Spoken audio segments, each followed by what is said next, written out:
dalam memahami nas-nas kitabullah atau sunnah Rasulullah yang digariskan oleh para ulama dengan ungkapan apa bunyinya, al-ibratu bi umumil lafzi la bi khususis sabab. Jadi al-ibratu bi umumil lafzi, yang dipandang untuk menjadi ibarat, menjadi pelajaran bagi kita berkaitan dengan ayat ini adalah umumil lafzi, lafaz umum yang dipakai oleh Allah Subhanahu wa taala. Dalam ayat yang ke-55 dan seterusnya itu Allah tidak menyebut secara khusus Bani Quraidah. Itu namanya umum. Jadi la bi khususis sabab, tidak dengan sebab yang khusus. Jadi walaupun semula ayat ini diturunkan berkenaan dengan Bani Quraidah, namun kandungan pelajaran yang ada di dalam ayat ini tidak terkhusus untuk Bani Quraidah. Oleh sebab itu kita baca di dalam tafsir Al-Marawi, itu tafsir yang disusun oleh Syekh Al-Marawi,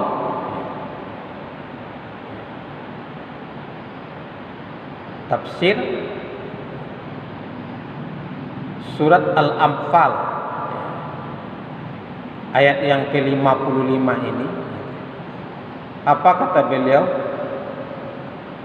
Inna syarra ma yadibbu ala wajhil ardi fi hukmillahi wa adlihi humul kafirun.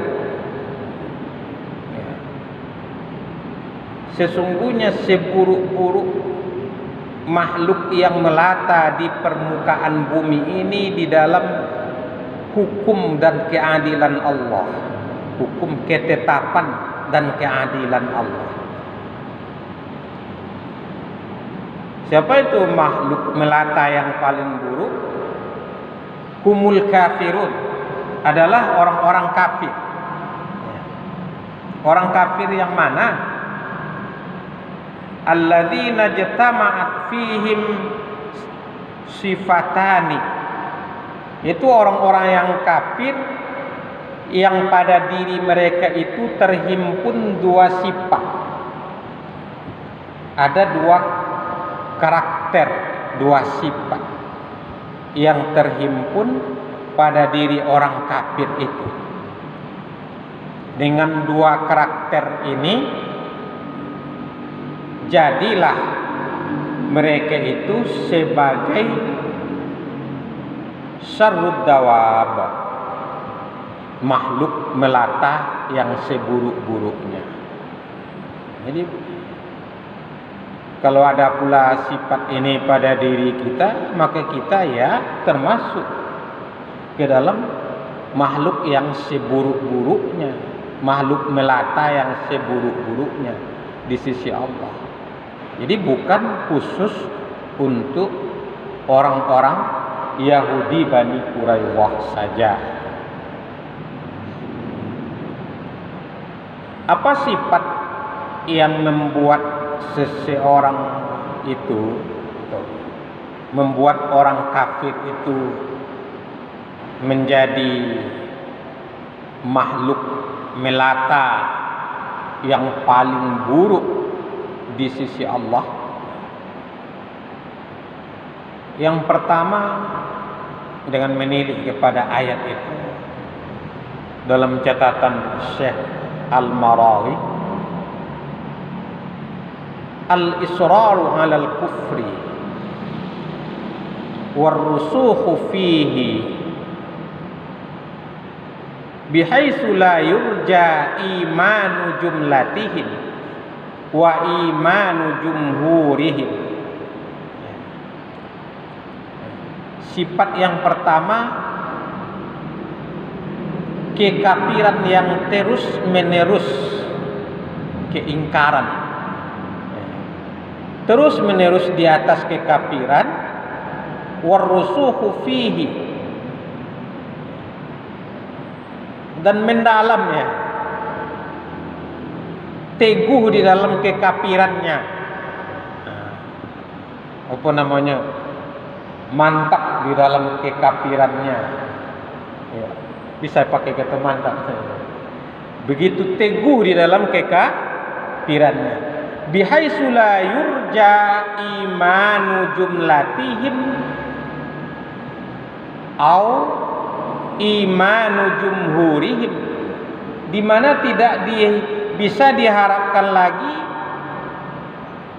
keimanan dari mayoritas mereka. Kalau Bani Quraisyah itu mayoritasnya, jumlah atau jumhur, mayoritas mereka itu secara publik, jumhur itu kan publik. Secara globalnya tidak bisa diharapkan lagi keimanannya. Itu sifat pertama yang terhimpun, kalau terhimpun di dalam diri suatu kaum atau pada suatu pribadi, jadilah syarrad dawab, seburuk-buruk makhluk melata indallah, di sisi Allah. Liannahum imma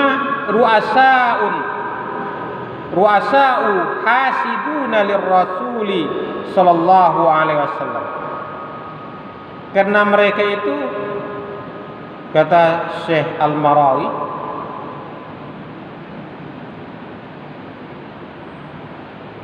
baik pemimpin-pemimpin mereka adalah hasidun, orang yang hasad, ya. Hasad, orang dengki, dalam bahasa kitanya busuk kalang, ya. Busuk kalang, korui ikan siroken, ya. Itu bisa dimakan lagi. Jadi pemimpin mereka itu hasiduna lirrasul sallallahu alaihi wasallam, adalah hasad atau dengki kepada Rasulullah sallallahu alaihi wasallam. Mu'aniduna lahu jahiduna bi ayatihil muayyadah li risalatihi, ayatil muayyidah. Mereka itu menolak dan mengingkari ayat-ayat yang menguatkan kerasulan Rasulullah sallallahu alaihi wasallam ala ilmin minhu, padahal mereka mengetahui ayat-ayat itu. Kalau Bani Quraisyah tahu mereka dengan ayat-ayat seperti yang tercantum di dalam kitab suci mereka, tapi mereka itu menantang dan mengingkarinya. Atau sifat, bukan karena tidak tahu dia yang benar, tapi sifat kufur yang begitu mendalam. Tahu nembona itu. Wa fihim yaqulu subhana, tentang mereka inilah Allah Subhanahu wa taala berfirman, ya'rifunahu kama ya'rifuna abna'ahum. Ini kalau saya tidak salah ini surat Al-Baqarah. Mereka mengenal beliau, mengenal Muhammad sallallahu alaihi wasallam sebagaimana mereka mengenal anak-anak mereka sendiri. Jadi bukan tak kenal dengan kerasulan Muhammad sallallahu alaihi wasallam, tetapi sifat keingkarannya itu yang sangat mendalam. Wa imma muqalliduna jamiduna ala taqlid. Kalau tadi pemimpin-pemimpin begitu sifatnya. Ada pula di antara mereka itu yang memang taklid, membabi buta. Taklid jamidun. Dalam taklid yang beku, membabi buta, ala taklid. La yanzuruna fid dalaili wal ayat. Tidak memandang dalil dan ayat-ayat. Jadi kata Syekh Al-Marawi lagi, wa qad laqabahumullahu bid-dawabi wa huwa al-lafzul ladzi ghalaba isti'maluhu fi zawatil arba'. Allah menyebut mereka, laqab menyebut mereka dengan sebutan ad-dawab, hewan yang melata. Kata dawab itu merupakan ucapan yang biasa dipergunakan fi zawatil arba, pada hewan yang berkaki empat. Li ifadatin annahum laisa min syararil basari faqat, karena suatu faedah bahwa mereka itu bukan saja sebagai manusia yang seburuk-buruknya. Begitu. Orang kafir yang seperti itu bukan saja sebagai manusia yang seburuk-buruknya, balhum adallu minal ajamawat. Bahkan mereka lebih sesat lagi dari nembaka kiompek tadi itu, dari hewan yang melata. Li'anna laha manafi', sebab hewan yang berkaki empat itu banyak manfaatnya. Dagingnya kan, kulitnya, nembaka kiompek itu banyak manfaatnya. Wa haula ila khaira fihim, sedangkan mereka orang yang kafir seperti ini tak ada kebajikannya lagi. Wala naf'ali wairihim, tidak pula bermanfaat bagi orang lain. Kepada sesama manusia hanya tukang sesat saja, membawa kesesatan orang saja. Kalau hewan yang melata, ada aja manfaatnya lain. Ada manfaatnya. Justru itulah seperti juga diuraikan di dalam pembahasan yang sebelumnya. Di sini Al-Marawi menyebut bukan saja manusia yang paling buruk, bahkan lebih sesat lagi dibandingkan dengan hewan yang berkaki empat. Kama qala ta'ala fi amsalihim, sebagaimana firman Allah Ta'ala di dalam tamsilan untuk mereka. Allah memperumpamakan mereka itu. Am tahsabu anna aktsarahum yasma'una aw yaqilun. Ataukah wahai Muhammad, engkau mengira bahwa mayoritas mereka itu mendengar atau berakal?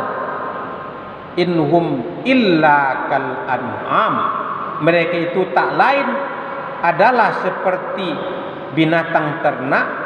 Balhum adallu sabila, bahkan lebih sesat lagi dibandingkan dengan hewan ternak itu, kata Allah pada ayat yang lain. Itu sifat atau karakteristik dari makhluk yang disebut syarad dawab, yang sewaktu